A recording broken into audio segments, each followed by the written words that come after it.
안녕하십니까. 매일 아침 조간신문의 주요 기사를 딱딱 풀어서 해석해 드리는 조간딱풀 12월 15일 금요일에 인사드립니다. 김기현 전격 사퇴 미스터리가 풀리고 있습니다. 일종의 항명 파동이 있었던 것 같습니다. 윤석열 대통령에 대한 항명이죠. 그동안 김기현 대표에 대해서는 울산 남구을 선거 불출마를 계속 인요한 위원장을 비롯해서 여러 사람이 권유를 해왔죠. 심지어 윤석열 대통령이 김기현 대표를 만나서 대표직은 그대로 유지를 하라. 그 대신 이 울산 선거에는 불출마해서 전국 선거를 지휘하는 것이 어떻겠느냐 이렇게 권유를 했습니다. 사실상 지침을 준 것이죠. 당 대표직은 유지를 하고 이 선거는 불출마해서 희생하는 모습을 보이고 그 대신 당 대표니까 전국 선거를 지휘하라. 과거에도 그랬다. 과거에도 당 대표는 출마를 가급적 하지 않고 이 선거 지휘를 했다. 자, 그런 미션을 줬는데 계속 김기현은 출마 쪽으로 이야기를 버텼다고 합니다. 출마.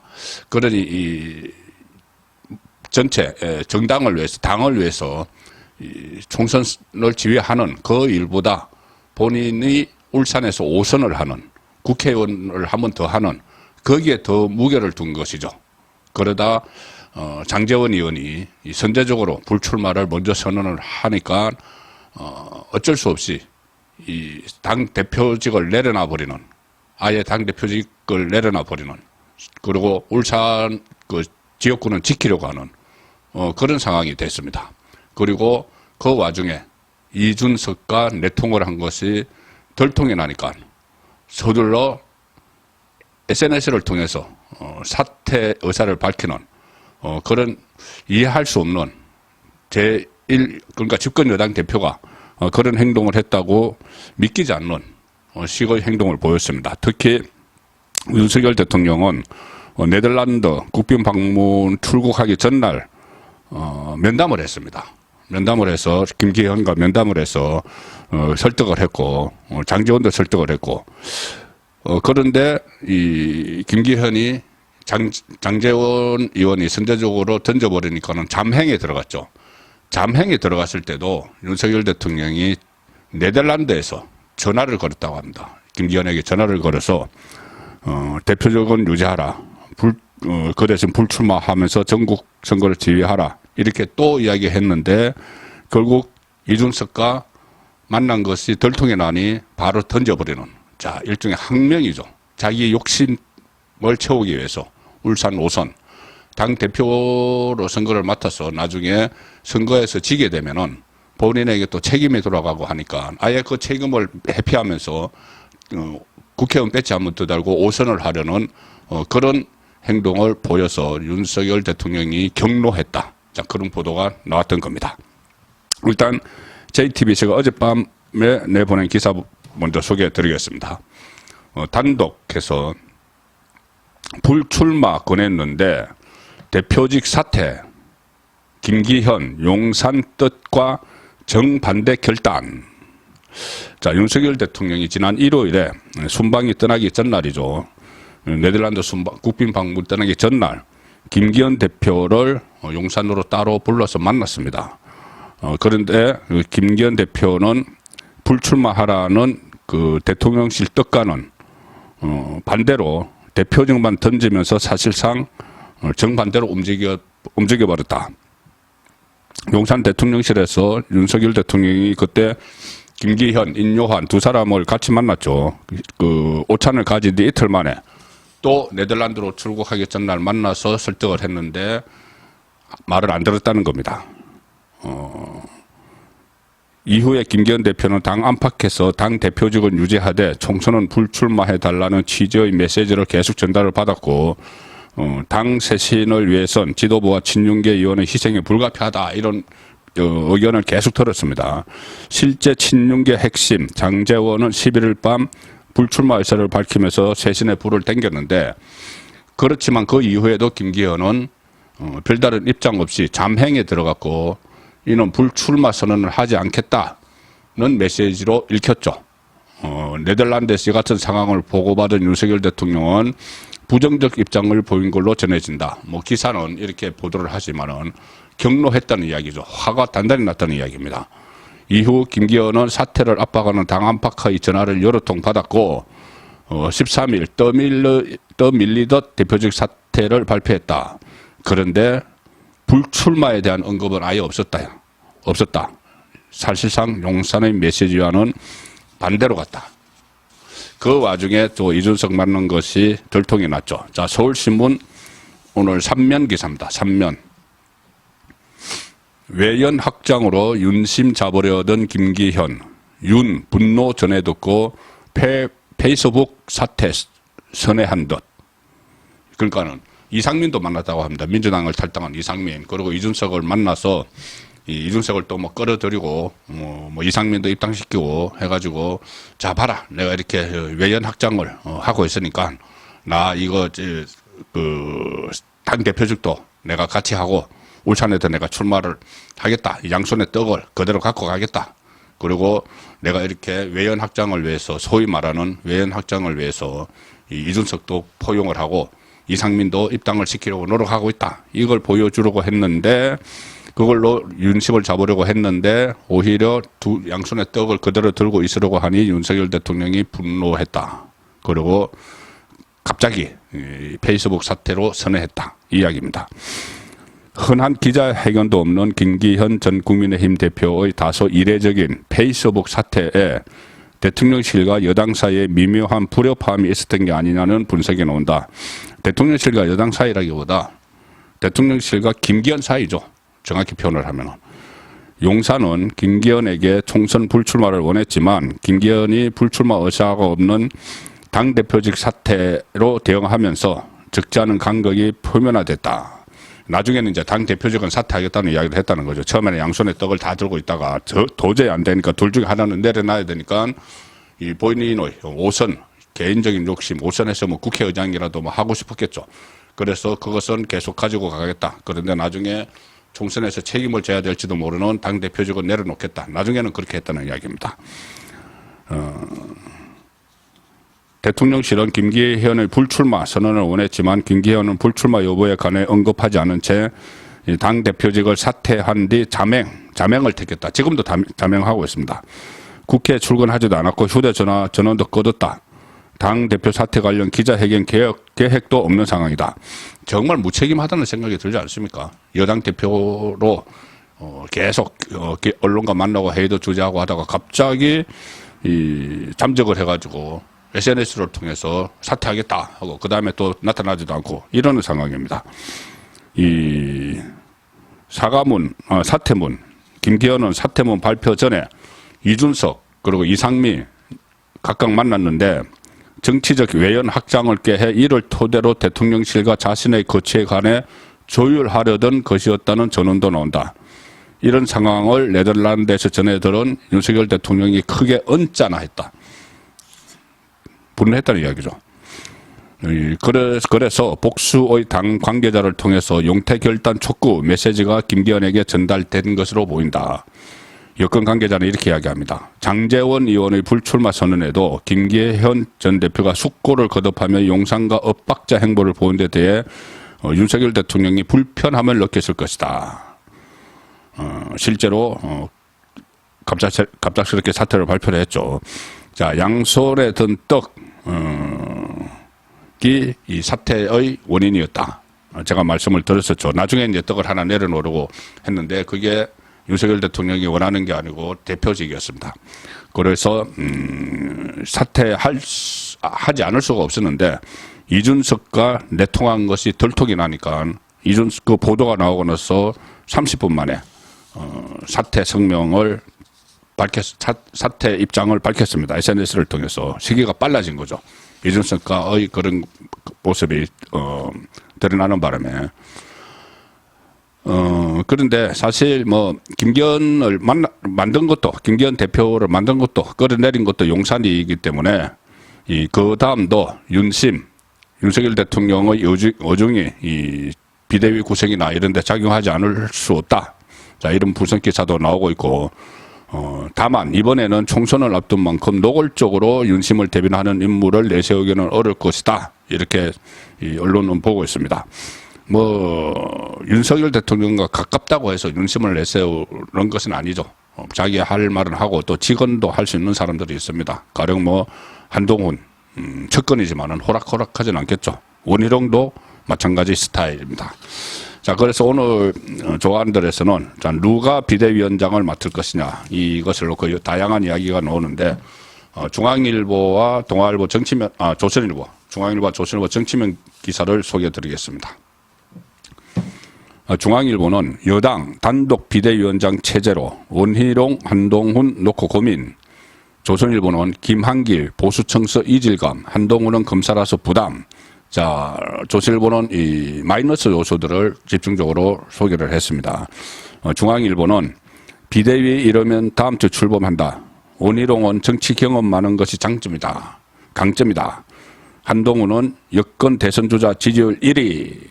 그리고 윤재옥 권한 대행은 1인 비대위원장이 효율적이다. 이렇게 이야기해서 공동으로는 가지 않을 것 같고. 자, 조선일보는 마이너스 요소들을 이렇게 꼽습니다.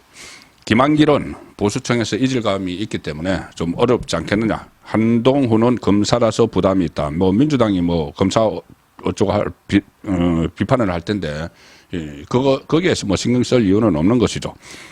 원희룡 이재명 저격수 역할을 해서 민주당과의 마찰 더 커질 우려. 뭐 대장동 일타 강사 그리고 이재명 지역에 출마하겠다. 자, 이렇게 했기 때문에 이 마찰이 더 커질 우려가 있다. 어차피 선거에서는 마찰이 커서 거기서 이기는 쪽이 승리를 하는 겁니다.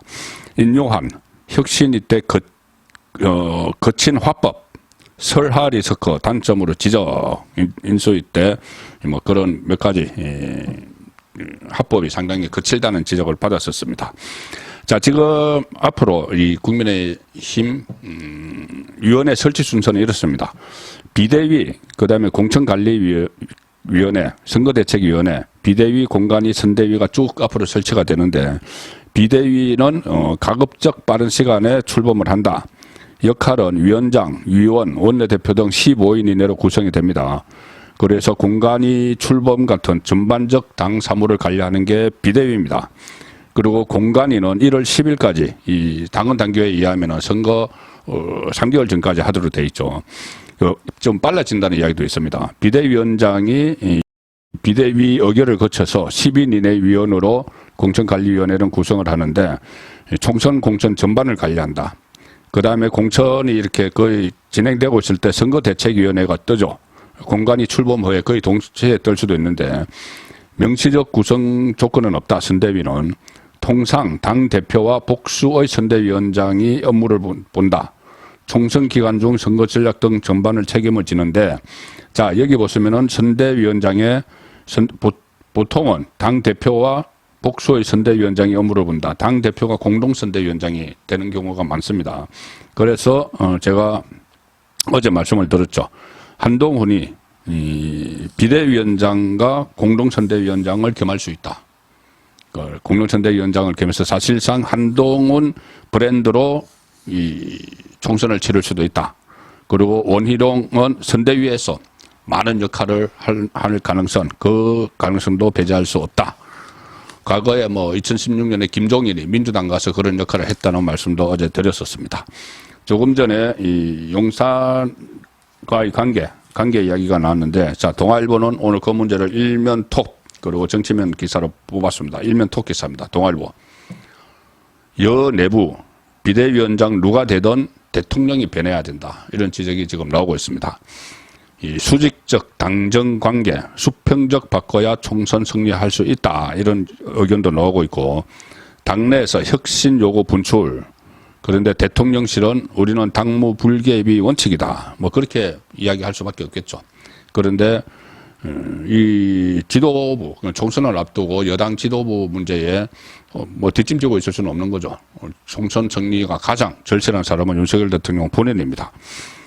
윤심만 김기현 대표 체제처럼 윤석열 대통령의 의중이죠. 윤심만 바라보는 비대위원장으로는 여당의 혁신도 변화도 불가능하다.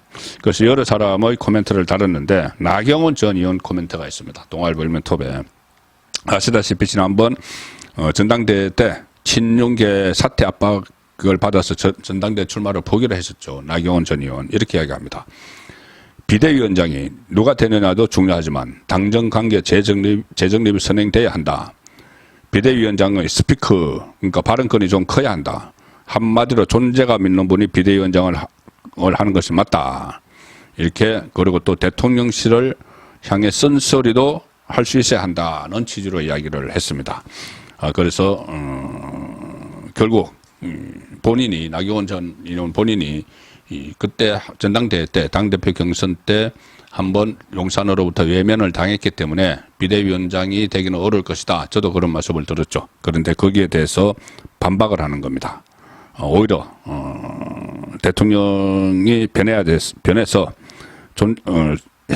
대통령실을 향해 선소리도 할 수 있는 이 비대위원장이 나와야 된다. 이 이야기를 하고 있는 겁니다. 민주당도 지금 이 폭탄을 맞았습니다. 장제원 전격 불출마 선언, 그리고 김기현이야 뭐 그게 어쩔 수 없이 선택을 했지만은 이렇게 희생을 하는 모습을 보여주고 비대위로 가게 되니까 민주당 비명계에서도 비대위, 통합 비대위 이야기가 나옵니다. 그러면은 비대위를 하면은 이재명 대표는 물러나야 되는 거죠. 자, 중앙일보 오명 기사입니다. 비명, 이재명의 비대위로 가야 된다. 친명, 나갈 사람은 그냥 나가라. 자꾸 뭐 비대위 이야기 하지 말고 이재명 대표 싫으면 나가라. 이 이야기죠. 야당에서도 계파 갈등이 격화됐는데 이재명 대표는 통합도 중요하다. 이렇게 하면서 비대위 주장을 요구를 일축했다. 그리고 의원총회에서는 이낙연 신당 앞두고 설전이 계속 벌어지고 있다. 연동형 비례제 선거법은 결론조차 못 내고 있다. 이낙연은 라디오 인터뷰에서 1월 초에 국민들께 이렇게 하고자 합니다 하는 보고를 드리는 정도가 될 것이다. 신당 창당 계획 1월 초에 구상을 밝히겠다. 아마 그때까지 이재명이 혹시 다른 사법 리스크나 이런 걸로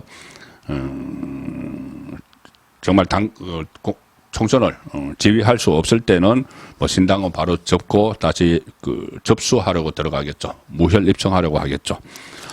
자, 이재명 사법 리스크는 너무 여러 가지라서 좀 더 지켜봐야 되는 상황입니다. 자, 오늘 마지막 소개해드릴 기사는 조선일보 일면 사이드에 나와 있는 두 가지 기사입니다. 위에 기사는 고문치사 과담 이재명 특권 야당 검증위원회 총선 공천 적격 판정을 했고, 아래 기사는 운동권 셀프 특혜법 강행 처리. 자, 이 좌파의 민낯을 볼 수 있는 두 건의 기사입니다. 위의 기사는 어떤 내용이냐면은 이재명의 특보 중에 남총련 의장 출신 정이찬이라는 특보가 있는데, 이 사람은 1997년에 민간인을 프락치로 몰아서 쇠파이프 폭행하고 정기 고문을 해서 유죄를 받았던 사람인데, 지금 이 민주당에서 공직선거 후보자 검증위원회라는 게 있죠. 그래서 이 적격 판정, 부적격 판정자 명단을 지금 발표를 하고 있는데 좀 논란이 되고 있는 사람들. 이 정의찬 특보에 대해서 이런 고문치사에 가담한 전력이 있는데 유죄를 받았는데도 공천을 주는데 문제가 없다, 적격이다, 이 판정을 내렸다는 겁니다. 그 이유는 이재명과 가깝다는 이유로 국민이 받아들이기 어려운 후보가 적격 판정을 받았다, 이런 비판이 나오고 있습니다. 운동권 셀프 특혜법, 국회 정무위에서 어제 통과를 시켰는데, 정무위에서 강행했는데, 민주유공자법이란 게 뭐 자기들이 만든 게 있습니다. 이것은 국민의힘이 가짜 유공자 양산법, 운동권 셀프 특혜법 반대하고 있는데,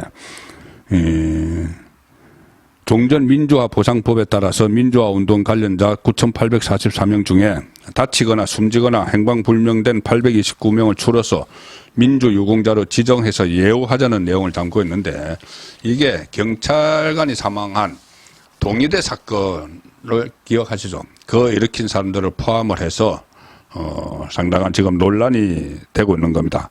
그리고 운동권의 특혜, 운동권에 특혜를 주는 상수법이다, 이런 지적까지 나오고 있지만, 다수당의 힘, 지금 민주당은 다음 총선이 끝나면은 다수당이 될지 소수당이 될지 모르기 때문에 지금 압도적인 의석을 갖고 있을 때 자기들 편에 유리한, 좌파에 유리한, 그리고 이 이 법안은 보면은 대상자 명단, 공적이 비밀입니다. 대상자 왜 이 대상자에 포함이 됐는지, 왜 이렇게 국민 세금으로 이렇게 대우를 해야 되는지, 그 명단하고 그 공적이 비밀, 가짜 유공자 양산법 아니냐 이런 말도 나오는 것을 지금 통과시키려고 상임위를 거쳤습니다. 12월 15일 보내드린 조간 딱풀이었습니다.